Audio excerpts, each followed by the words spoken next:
We use sashing a lot in our quilts.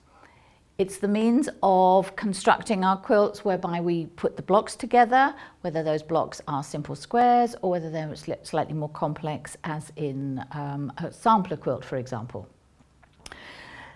It sounds very straightforward, and so it is. However, if you have a piece of sashing that comes across, which is disjointed, as it were, separated, you do need to be really careful about this visual line here. And I want to show you just some of the examples of how you can use sashing, and also some of the tricks of getting it nicely visual, because the bigger this piece of sashing is, the more difficult that is sometimes for beginners. As I say, the sashing is used a lot. This is very straightforward squares in this little quilt, just 5-inch squares held together with sashing that's probably been cut 1.5 inches. This is a similar sort of thing, but but the sashing forms a pattern in its own right. This one is very large squares with much bigger sashing. These are probably 2.5 inches cut, so they end up with 2 inches.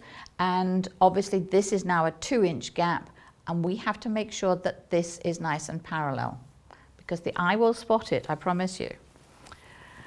Even smaller sashing on this one that has Japanese windows. This is available for you to download for free if you're a member of the website. And again, we've got just the 9 blocks, 9 squares, which have this visual sashing here. And again, this you need to pay attention to here. But then on this quilt, the major sashing here that holds the blocks of kind of 9 patched together has got cornerstones. I think this is a better option for most people for the sashing, because it gives you seams that you can match, and I think certainly for a beginner that's true. Our sampler quilt that we did on the website, Your First Sampler Quilt, definitely had cornerstones, and I do like that option. A couple of examples here whereby the sashing actually gets a little bit more complex and becomes a feature in its own right, rather than just holding the blocks together. Very simple scrappy blocks with this nice star effect, and a similar star effect on this sashing too. This is a little fleecy quilt, but it's the star effect in the sashing.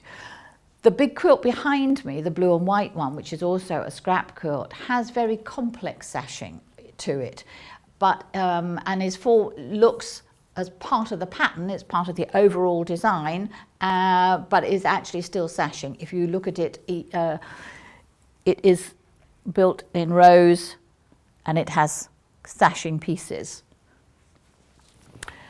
Coming back to the original concept of sashing, whereby the vertical sashing holds the blocks together, and they are separated then by one long piece of fabric. We need to make sure that they live opposite each other.